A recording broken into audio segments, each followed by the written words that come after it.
Fala galera, estamos de volta aí e hoje a gente vai dar uma olhadinha em respiração.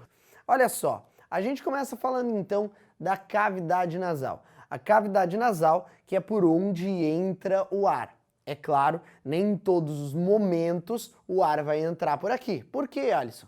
Porque quando você aumentar demais a sua frequência respiratória, talvez você precise de mais ar. Então você vai ficar mais ofegante, não ficar só respirando pelo nariz. Mas o certo é sim que o ar entre só pelas suas fossas nasais. Mas tem um porquê, Alisson? Claro que tem um porquê. O porquê está relacionado que as minhas fossas nasais têm a função de aquecer, filtrar e umedecer esse ar, para que ele possa vir para dentro do meu aparelho respiratório já com um pequeno tratamento em todos os sentidos. Então, por isso a grande importância de se respirar pelas fossas nasais. Certo, Alisson? Depois que o ar entra pelas fossas nasais, ele vai para onde? Ele vai seguir para onde? Ele vai seguir para aquele órgão, primeiramente, que já é comum ao sistema digestório que eu te falei na aula de digestório. Então, olha só, eu tenho o ar entrando pela faringe e esse ar ele vai só se dirigir para outro local. Qual local que ele vai se dirigir, Alisson? Ele vai se dirigir posteriormente para a laringe. E na laringe tem uma estrutura extremamente importante formada por cartilagem chamada de epiglote. Olha só, a epiglote é a escotilha que abre e fecha, mas a glote é a região, beleza? Tem que ficar esperto nisso. Olha só, então a epiglote é ela que vai determinar se só vai passar ar ou se vai entrar outra coisa para dentro do teu aparelho respiratório. Caso isso aconteça, você está lá comendo farofa na praia com os amigos, farofa de frango, e entra um pouco de farofa lá e você começa a tossir. Por que que você tosse? Para expelir essas partículas estranhas presentes no teu aparelho respiratório, beleza? Olha só, além disso, na nossa laringe, eu tenho um fato extremamente importante que está aqui dentro, que é a presença das nossas queridíssimas cordas ou chamadas de pregas vocais. São elas que quando o ar passa, vibra elas, faz com que se produza o som. O som que em alguns casos é mais grosso, em alguns que é mais fino e assim por diante. Vai depender da morfologia e da fisiologia do determinado indivíduo. Mas é aqui nessa região, na região da laringe. Descendo o ar, ele vai chegar até onde, Alisson? Ele vai chegar até a traqueia. Esse órgão sensacional com características maravilhosas. Ele é o quê? Ele é um tubo de passagem formado por anéis cartilaginosos no formato da letra C. Mas, Alisson, qual a importância desses anéis? Gente, é de fato muito importante, porque para que não em qualquer batida ele resolva fazer assim, ó, fechar e impedir a passagem do ar. Todo mundo já tomou uma pancada nas costas, todo mundo já caiu de costas e sentiu aquela falta de ar, sim ou não? Pois bem, isso acontece porque o impacto foi tão forte que pegou essa cartilagem e fechou esses vasinhos, esse órgão, né? Então não passa mais o quê?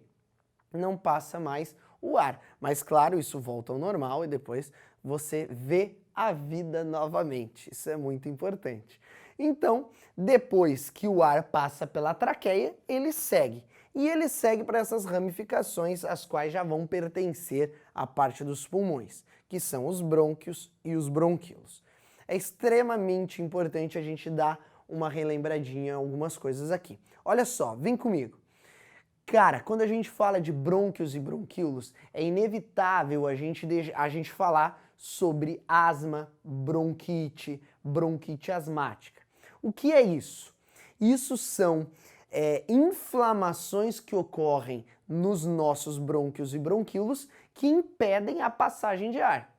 Quanto mais novo você é, maior é a probabilidade de acontecer. Claro, não estou dizendo que não vai acontecer em adultos, mas é muito maior a probabilidade de acontecer em crianças, por exemplo. Por quê? Porque os brônquios e os bronquíolos são ainda muito novos e a passagem de ar ali dentro ela fica obstruída muito mais fácil, certo?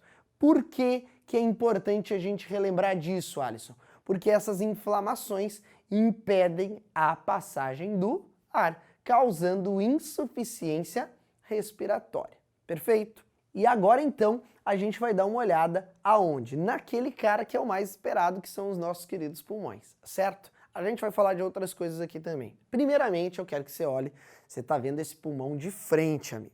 Então você tem que ficar com direita e esquerda aí ligado. Do lado de cá você vai ter o lado direito, do lado de cá você vai ter então o lado esquerdo. Tome cuidado porque geralmente na prova você está olhando assim, daí você quer confundir. Não faça. Lembre que o pulmão direito ele tem 1, 2, 3 lobos. Ele é maior. Por quê? Porque o coração fica do centro para a esquerda. E o pulmão esquerdo ele vai ter 1, 2 lobos, os quais vão ser encontrados aí na imagem.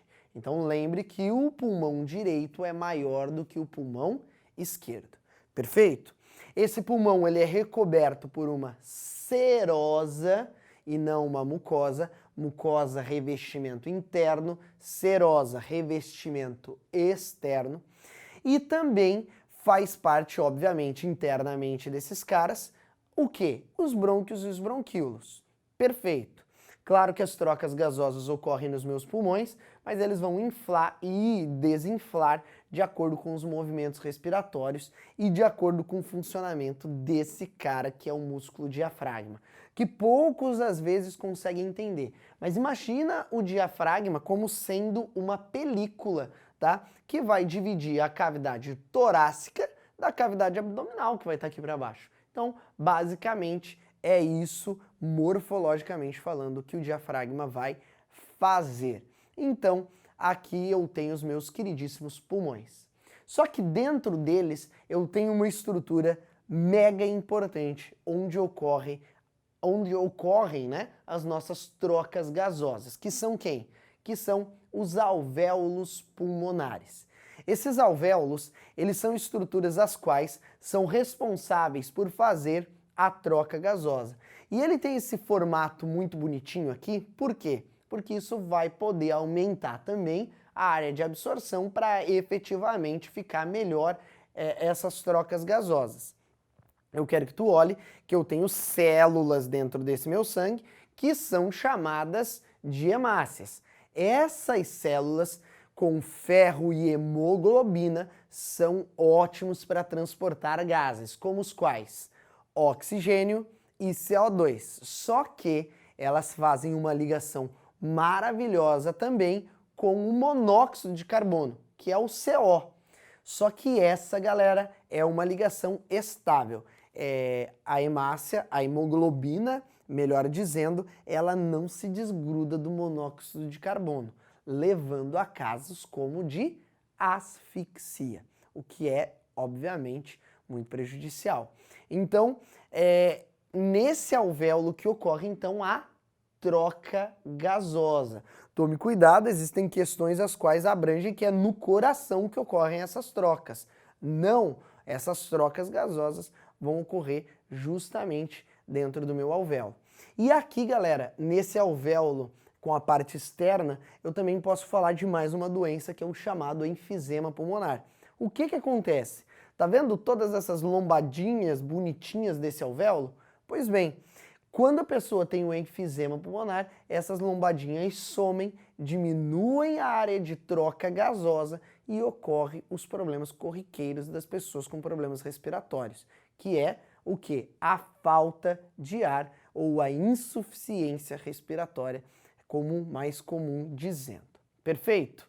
Galera, e depois disso eu tenho que saber também sobre os meus movimentos respiratórios. Apesar de você fazer isso durante toda a sua vida, e obviamente a respiração é um processo facultativo, mas na maior parte das vezes involuntário, porque até o momento presente dessa aula, o senhor não tinha pensado em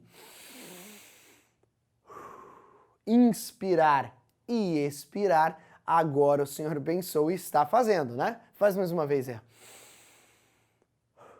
Isso, deu uma relaxada? Volta para cá então.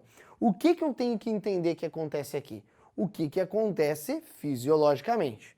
No momento que o ar entra, aumenta a minha caixa torácica, a caixa torácica se expande, contraem os músculos que ficam entre as minhas costelas e o meu diafragma desce.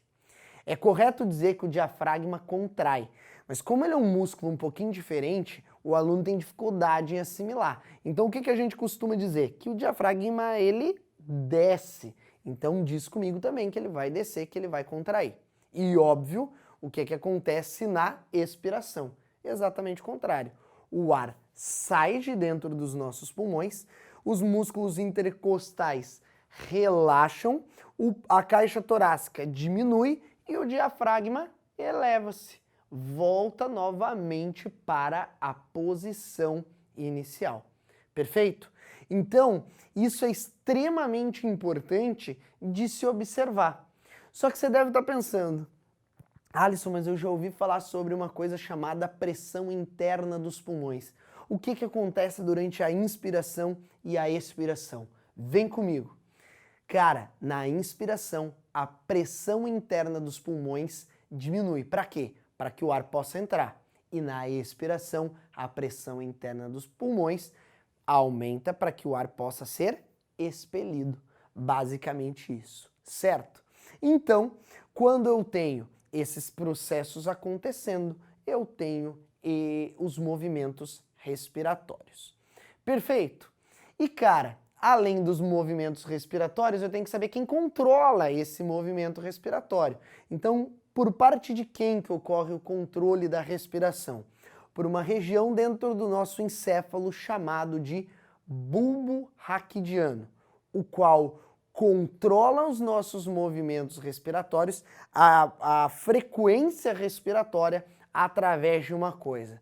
E aí eu vou te fazer uma pergunta e vou olhar no teu olho para fazer essa pergunta. Você acha que o que estimula o meu centro respiratório é a ausência de oxigênio ou a presença de CO2? Hã? Te peguei nessa, né? Vamos esclarecer isso aí? Galera, o que estimula o meu bulbo raquidiano é a presença de CO2. Então, quando o CO2 aumenta na minha corrente sanguínea, receptores dentro das minhas veias mandam informações até o bulbo raquidiano que vai fazer o quê? Vai fazer o aumento da frequência respiratória e, obviamente, você vai ficar mais ofegante. Mas por quê? Para sair esse CO2 e, obviamente, entrar esse O2. Perfeito? Essas seriam, então, as partes importantes do nosso sistema respiratório. E agora você vem comigo fazer um exercício aí. Vamos lá.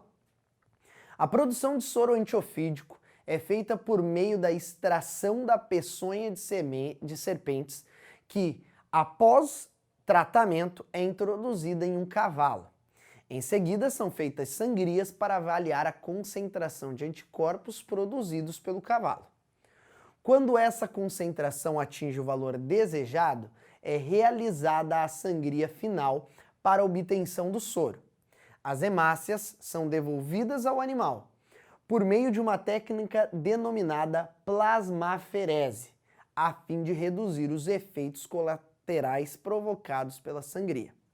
A plasmaferese é importante, pois, se o animal ficar com uma baixa quantidade de hemácias, poderá apresentar... Galera, olha só, o que o aluno costuma fazer? Olhar para a palavra mais difícil e dizer, meu Deus, eu nunca vi, o que eu faço agora com a plasmaferese? E nada, porque ele explicou o que é a plasmaferese. E ele está te perguntando o quê?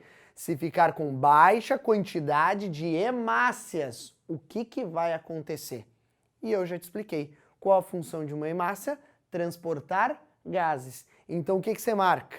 Tu vai marcar que são problemas no transporte de oxigênio. Perfeito, galera? Aquele beijo, valeu!